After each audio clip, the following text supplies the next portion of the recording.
GM fam, how we feeling today? It's Monday. It's Mutant Monday. You got a case of the Mondays, or we got a case of let's kick some ass this week's? Because I got a case of let's kick some weak ass.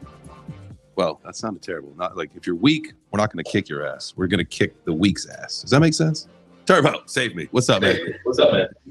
Yeah, I was concerned about the people, you know what I'm saying, from the other side, those weak people. You know, I'm just glad that we're going to keep them safe and alive. You know what I'm saying? So we are definitely with this week's ass for sure, man. Shouts out to all of y'all for being here. Yeah, absolutely, guys. You know, as you know, last week we were out in LA, had a big week, had a good weekend networking and hanging out with some some folks that we know in the space. So got a chance to go to Oktoberfest in Long Beach, hang out with Crypto Stash. Man, that was fun. We had a great time dancing. I'll tell you what, has anybody ever been to I've never been to a Oktoberfest before. Not that I didn't have expectations, but I didn't know what to expect. And I had a great time, man. That was a ton of fun. Stash even made me put a dollar bill in the guy. This guy wears, the singer of the band, was wearing socks that literally only went around his calf. That's it. And he had to put like $1 in them. It was weird, but whatever. Yeah, you were definitely against, socking up that dude with some dollars. Man, I was with it, man. But my favorite part of the whole thing was definitely the chick with the thunder thighs. Like, she had some thick thighs. She was the trombone player, and she was very muscular. She was a workout chick. You can just say that. Fit chick. She was definitely a fit chick, man. Shout out to all the fit chicks. I love you. Dog, she could deadlift 400 pounds. I'm telling you.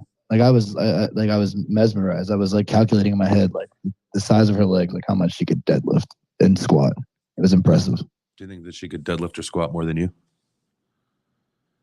No, definitely not. I can still deadlift. I can still deadlift 505.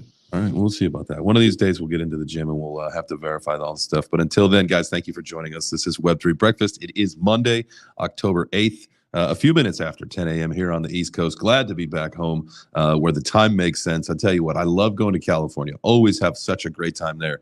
But that time difference fucks me up so much. I mean, and it's just like, it screws up like calling back home to like say goodnight to my daughter. Cause like, I don't know, we're out like doing something. And I look at the clock and it's like 10 on the East Coast. I'm like, damn it, I missed it. So one of these days we'll get that right. But it is good to be home, man. We had a great time, but it's time to get back to work, man. We're back here. I'm glad Matthew's here. So we had a great opportunity to spend some time with Tony Bravado and talk about what he's got going on and how it aligns with what we've kind of got in the pipeline in the future. And Matthew, what you're working on too. And I know you guys are both NC locals there. So, the more that we can all get together and create this ecosystem of collaboration, man, I mean, that's the fostering the growth that we really need to be focusing right now, especially as we get, towards the days and days, every day that goes by, we're closer and closer to the happening. And with that, we're closer and closer to the next bull run, which we may be in, like the entry part of, if we look back at the charts, which we can't do now. Listen, I brought the iPad setup thinking that was going to be enough for today, but it's not. We're bringing the iMac back tomorrow, so that we can really, we can start doing screen share and all that stuff, because we really got to be looking at this stuff. I mean, if you were, and Matthew, you could probably help us out. Anybody that has, technical knowledge, with the charts, come on up. Remember, this is a show for the six figs. I see you down there. Show for the community, by the community. So if you guys want to participate, all you got to do is raise your hand. Come on up here and let's chit chat about this. But I think if we look at the chart, I think it's probably been on, an increase since some point in time, which indicates that obviously the price action is going up. Doesn't mean that we're not going to see it go down, with any kind of, volatility or whatever. But, we may be, in the early days of what could be this next bull run. But, that's an opinion. Would love to hear what you guys think about it. Don't all speak at once. I was actually going to give everybody an opportunity there to jump into the, to see if they want to throw something in. I'm still hesitant on this whole 45-day extension from the government. You know what I'm saying? I know that, a lot of people don't really, probably put a lot of weight into it. I think it has a lot to do with what's going to happen moving forward, especially with the stuff that's going on, overseas with Israel and Palestine. I think that, it's definitely going to cause some shakeups.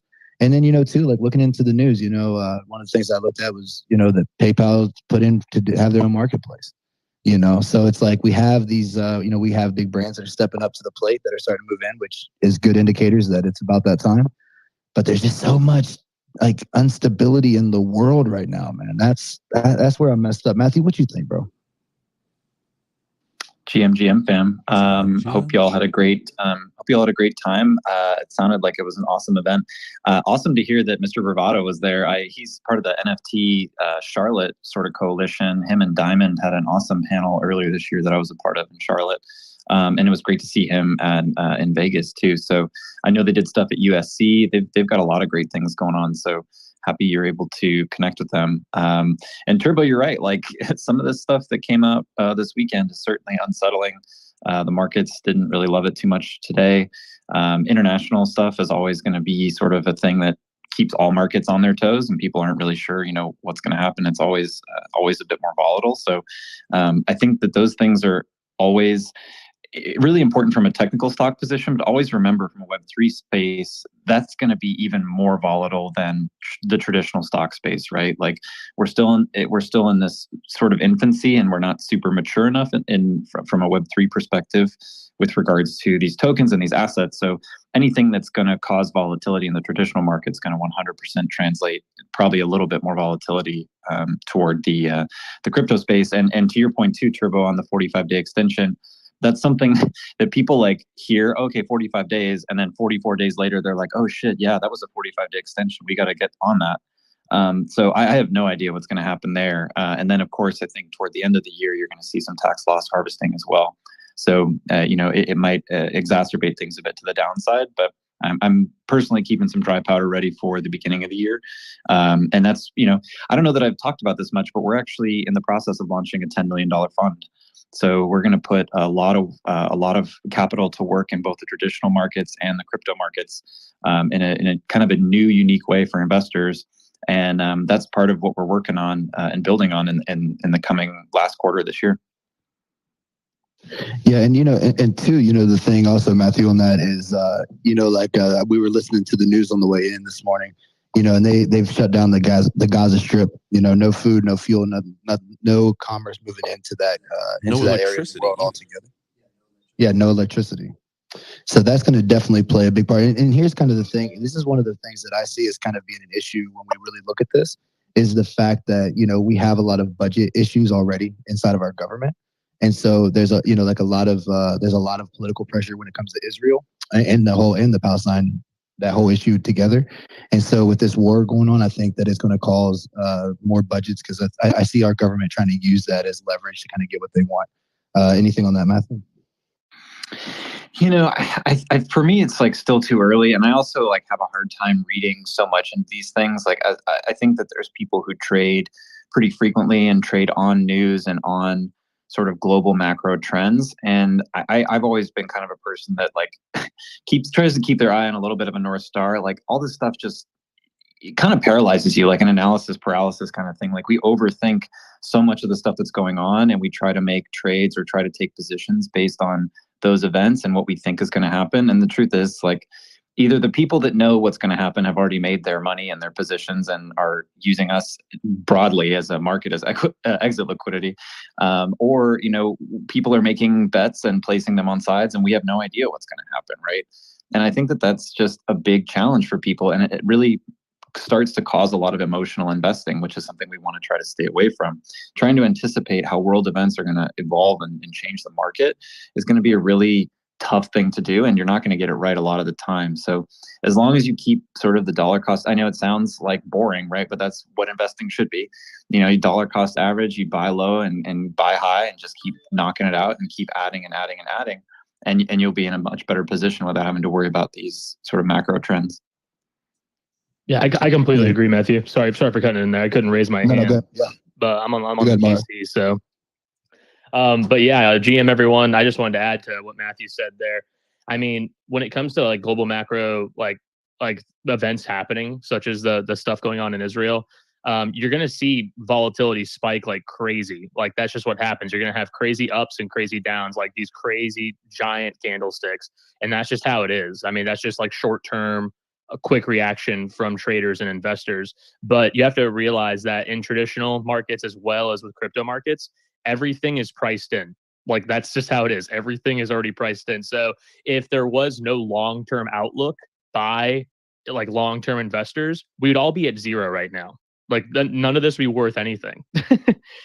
So the fact that we're not at zero, it just means it's extremely bullish, and that a lot of people around the world and a lot of money have long-term expectations for this market. So regardless of whatever short-term volatility happens or whatever short-term crazy spikes, dips, upwards, like God candles, Valhalla candles, or like, crazy depressing red candles, regardless of those, as long as, we are gradually increasing in price, like it is in terms of the crypto market, then that means we have more liquidity showing up. We have more investors showing up, more traditional money showing up, and more institutional money showing up over time. Yeah, I was in my Uber yesterday, and I was talking with my Uber driver because we were talking about the lease program, and she was like, "Yeah, my friend, she's had her Tesla for like the last 2 years, like she was just talking about how good it was." And I asked her, I was like, "Are you buying any Uber shares?" And she's like, "What's that?" And I was like, like traditional investing, like, are you doing any of it? And she was like, no. And I was like telling her, I'm like, yo, if you're out here driving this Uber, pick up some Uber shares. You know what I'm saying? Like get involved, like on a long-term, basis. And she was like, man, she's like, can I exchange my number? She's like, I just literally have no idea where to even begin. And I was like, of course, we swapped phone numbers and stuff. And it just reminded me how important financial literacy is to the world. Like people just don't even know. Yeah, like I'm such a huge advocate for financial literacy. Like I don't know. I got myself into a pickle in my early 20s with like credit card debt and whatnot, and thankfully I'm out of it. But had I known about like debt management, budgeting, all that in high school, rather than learning about like, I don't know, useless garbage, I would definitely not have been in that pickle in the first place. And I find it so frustrating that like our current education system, like public education system, doesn't stress that enough. Like learning real life money management, learning how money works. Yeah. Well, they don't want you to learn how money works. That's kind of the point, is they want to keep everybody down. And, if you do go through the effort to learn it, that's how you're rewarded. It's pretty much, you got to take it upon yourself if you want to get out of the, the middle of the system. Right. But I see the man Tony popped in this morning. GM fam, how are you? Oh, he might be busy, or he's muted. One of the two. Yeah, he's on that drive back. They're making that cross country trip in their car, so we'll probably driving down the highway right now. Hey, what up? Hey, oh, there he is. What up, Tony? What up? How y'all doing today? How y'all doing this morning? Oh, Good morning. Thank y'all for having me here. Always, man. Absolutely. Absolutely. Yeah, we're doing Connection seems a little rough for him. Is it just me, or does he sound like a robot? Yeah, it sounds pretty rough, man. He they obviously we're leaving Southern California, so could be going through the eastern part of the state. Was that Needles, California? What do they call that? I don't know if it's the desert or not. Something. Death Valley. Death Valley. Thank you. And maybe rolling on their way over to through Arizona, then New Mexico, into Texas.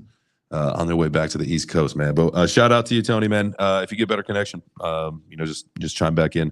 But safe travels to you and the crew back over here to the East Coast, baby. And that's what we were talking about on the way in, kind of talking about the show, like what, that conversation we had with Tony and Six, we were all sitting out by the fireplace, and we had a really, really great conversation just about like what's wrong with Web3. I believe that was the PG version there, Turbo. I believe the title of the segment recorded was "What the fuck is wrong with Web3?" And then that kind of like, is a good, not segue is probably not the right word, but, really to pop into like, what is wrong in the world right now? Like not just with Web3, but what is wrong in the world? I mean, obviously, we're talking about, wars all over. What else? Like, what were the other things that we were talking about this morning that like, shit just ain't right? It's funny that you asked me that because I completely went blank as soon as you said that. The things that we were talking about, but I know a lot. I know a lot of what we were talking about was just the issues with leadership. That people are just like removing the scammers, but not only just removing the scammers, but being vocal and really putting their feet to the fire. Like not this just like everyone just is quiet and we don't say anything. We don't want to cause any controversy. We just kind of let them slide and then they disappear off into the sunset or wherever, right? But like really holding these people accountable and educating other people, like, look, this person is out here scamming people. You know what I'm saying? They're taking, this is what they're doing. This is how, like in setting up those barriers to protect others, right? I mean, that was definitely, the main point of the conversation so much when, when we were talking in LA at the mansion about, what's wrong with Web3. But I do think, kind of shifting, the gears, because it's not, I think, when we talk about, this, and again, I don't know enough about the Israeli-Palestine conflict to be able to comment one way or the other. I know that, war is terrible anytime that you go after like women and children and like, vulnerable victims, like that's pretty fucked up. But, that's like, I got to learn more before I really want to comment on it. But, it just goes to show that like, everything seems to be going wrong on a, would you call it the macro sense right now, geopolitically, right? We got wars, famine, rising prices everywhere, whether it's housing, food, whatever. There seems to be an issue. And how do we fix all that? And is crypto the way that we fix it? Because we can take the power away from the people that are manipulating us in the background? Is that what we need to do? Shout out to you, Craig. Come on up, sir. GM, haven't heard from you in a while. What do you guys think? Like, how do we fix it? Like, how can, listen, we're in Web3. Like, we don't have the largest ecosystem in the world. We don't have the most people that back us, especially our messaging and our voice, right? But how can we rise up and be heard and say, listen, like, this is fucked up. What's happening? What can we do? What ways can we get involved to like fix some shit? Dougie Doug. Well, like, at the root of everything, oh man, Maya was just in here. That's dope. Hi everybody. The root of everything, everyone wants to be heard and valued. And I think that like when extreme situations happen, it's like an extreme, like, feeling back in the corner. Mm-hmm. And often in situations that are difficult, the people that have the most ability to hurt others through that version of what they think is strength, like tends to stand out. And the people that, they just use very basic tactics mm-hmm. that have been around forever tend to be in, leading the charge in that. And it's not a good thing. Like we want to prevent that kind of stuff. And I don't know, like we're always hoping for better and that people come together, but like it's hard when you're trying to have resources and things that you think you deserve and stuff, and especially when you have like a long history of things. It's really tough, man. Like I spent this weekend back home where I'm from in Racine, Wisconsin, Milwaukee area. Go Bears. And I love my family and everybody to death and everything, but you realize that people are very much like often ingrained in history and who they are, and it's not very easy for them to change. Oh, I mean, people are very resistant to change. And, one of the things you said there, and this is, I think a lot of people understand this, is, everybody wants their voice to be heard, but does everybody's voice need to be heard? You know what I mean? Like, and I don't mean in like on social media, like it's not so much about follower count, because there's people with less than 100 follows that probably have some of the strongest messaging I've ever heard. So like, like that's not the issue here. It's like, how do we decipher between whose voice should be heard and who shouldn't be heard? Because again, not everybody's fucking opinion matters, and we all know that. Some of it's just trash. And how do we avoid that? Well, I think communication is huge. Like me and Turbo, we communicate all the time by him surprising me. And Turbo, maybe you might get a cake in the mail soon, bro. Okay. So, but that's the thing, is like communication is huge. And usually people that resort to things that are like this level of crazy, often people that resort to violence or things that are just like completely nuts, just have like terrible communication, terrible representation. They don't know how to solve issues in a better way. And, here on Twitter, I think having all this communication and being around other people, we get better, we grow. And hopefully we know there's like a genuineness of people wanting to connect and come together, hopefully through this connection that we have through social media or technology or whatever it is. And, so hopefully, things like that can help us understand things better and connect to people better and just see other people as humans.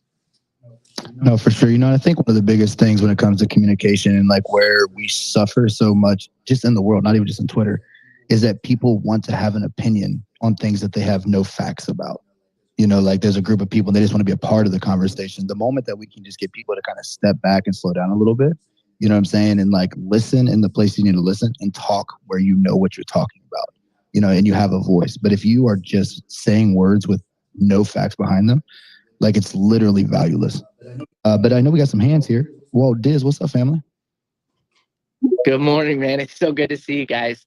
Been trying to make it the last couple of times. It's hard finding shows and stuff. Like Twitter just will not show you anything for spaces. But I love the conversation. One thing I can say is this is definitely a rough weekend for just about anybody, like seeing everything that's going on. But the one thing I love about Web3 people is I've gone to several events. I've never seen one fight, one argument, scrapping. I mean, I've been to nightclubs and I see people fighting all the time and stuff. Should have been in LA. I think we truly are making a dent. I know that it is a small community, but if people see that we all get along, we all collaborate, hopefully that like floods over to the rest of the world and they're like, okay, well, what are they doing differently? Is it showered with greed, or are people collaborative? Because I love to bring people together, whether it's project founders or maybe it's someone that's just looking for something in a specific field or something, and I can bring those two people or two teams together. That is a wonderful feeling to know that you helped build a relationship or helped create the foundation for something that's actually making moves in society, because there's obviously a lot of things that we're dealing with that all of us think are just, obviously there's a broken system here and there's a lot of wealthy elite people that are controlling the systems.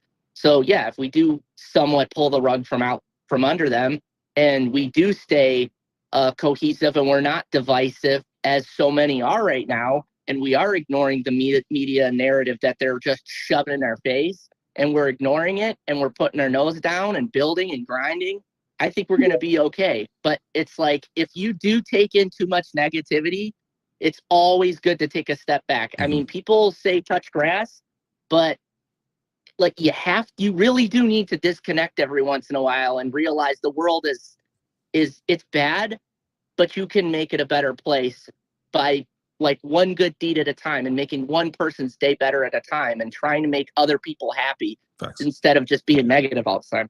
Oh man, 100%. I literally couldn't even agree with you more. And really quick, Craig, I have to apologize. In the background while Marauder was chatting, I did discipline Turbo. He's been fired. He fortunately has been rehired. Just so in case anybody's concerned, because we are in the middle of a show. God forbid I let him go during the show. I'd be screwed. But I did let him know that your hand was up. And so, Craig, we'd like to come to you with, first off, with an apology. So, Turbo, if you could make that public apology like we talked about, that'd be great. Yeah, I got it here. Yo, this is an apology from the Web3 Breakfast. Turbo made it. Listen up.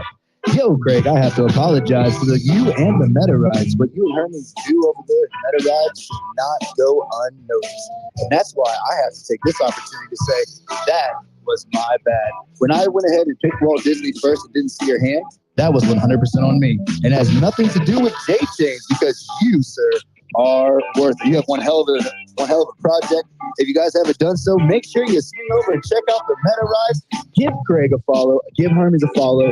Get ready to jump in your new whips because I am sorry.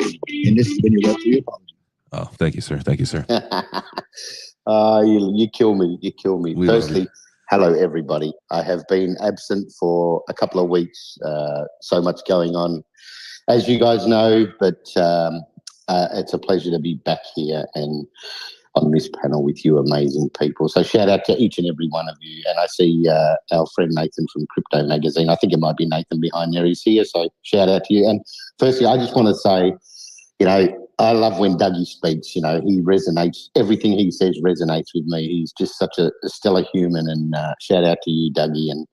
And Walt, you too. But I just wanted to comment to say that one thing that I've realized over my 50 plus years on this earth, and yes, I'm aging myself right now for you people, but is that we take too much for granted, right? And I think that, we live in the land of the free here in Australia. You guys are the same in the US. And these, and three things I've learned in my life that you do not talk about are politics, religion, and your financial status, right? So I don't talk about any of those three things, but we have to realize that, what we're seeing in the world right now is happening in these countries, and it has been for 100 years, right? This is nothing new for these people. This is their life. These children in these countries are born with a gun in their hand. They're born with hate in their mindsets, and we aren't. Us people who are born in the land of the free, that's not how we're raised. And I put this tweet out the other day saying, not a single person who lives on this earth is born a racist. Nobody is born a homophobe. Nobody is born to discriminate. They're learned behaviors. And I think that once we all get to that point of stop taking shit for granted, right? Life is too short, right? We're here to love, we're here to be kind, we're here to be humble, and we're here to support each other and grow not just the Web3 space, but each other as people, right? And support each other and uplift each other. And I think Web3 is doing a great job of that. And I haven't met anyone in Web3, or maybe one person in the entire 3 years I've been here, that was, the pessimist. And, I disassociated from that person pretty quickly because, I'm not about negativity, right? This is about a positive space, a positive environment. And as Walt said, it's about founders coming together and people coming together and working together and supporting each other and bringing communities together for the betterment of the entire space, but for the betterment of the world, right? We're here to change the world with Web3, with technology, with everything that's going on. And I can't reiterate that point enough about, stop taking shit for granted, appreciate what we have and appreciate the freedom that we get to live with every single day of our lives, because there's so many people around the world who don't get that freedom. They don't understand what it's like to live in a world that we live in because it's not their world, right? Yeah, I'm with you, man. I loved all that. The only thing that I like to say is, yes, this, and you guys probably have the same thing. Like for us, it's America, the land of the free and the home of the brave. As long as you live between these two lines, if you try to go outside the lines, man, that's when they're going to have a problem with you. But yeah, we're the same here. Yeah. But hey, as long as you play by the rules, man, like you said, it's everything's all good. But don't try to have conspiracy week on your YouTube channel, or else you're going to get shut down for 10 days. That's the kind of stuff they don't want you doing. No truth seekers, no truth talking, nor truth seeking. Anyway, Nathan, is that Nathan behind the Crypto Mag account? How you doing, buddy? You okay? Absolutely, man. Good to hear from you. How you been? Yeah. Good to hear from you. We was talking about you the other day on the podcast I was on. Yeah, all good stuff. Excellent. Yeah. So it is Monday, and obviously, sometimes people got a case of the Mondays, but during build season, there's a lot to be doing. So first off, did you have yourself a good weekend? It's always make sure that we disconnect for a couple days. And I know that crypto never sleeps, but at least a little bit over the weekend. Hopefully, you get to disconnect. Do you know, I took Saturday and Sunday off. I don't remember the last time I even had a day off, let alone 2 days, and I just refused to take any calls. Nice. And I kept on having to check my messages. It's ingrained into you. And every time I went online, someone's messaging going, "What are you doing online? You're meant to be spending time with the family. Leave, go away. We've got this. Everything is okay." But yeah, I mean, I just kind of wanted to just jump in on something that you guys were saying earlier on. I think a big part of how this, and there's so many great comments here. A big part of how you grow as an industry, I think, is education. And something that Turbo said, which is, I think it was Turbo, which is really resonates for me, and it's something we've been preaching for years now. Is don't let one person's opinion become your fact. Yes. Check everything. Double check everything. You can't, just because someone says it and maybe they believe it, you can't accept that. You've got to go, well, before I go sharing your opinion, let me make sure it's the correct opinion to share. Mm-hmm. And yeah, I mean, this industry is full of fakers, scammers. I suppose if every person that told me that project's a scam, I mean, Christ, our project was called it when we launched. Everyone's like, "Oh, you're a scammer." Really? What you're basing that on? Yeah. It's like, what are you basing it on? Just because I think that's it. It's a really dangerous position, and obviously everything going on. There's much bigger problems in the world, especially with Israel and everything you guys were talking about earlier. And again, I don't comment on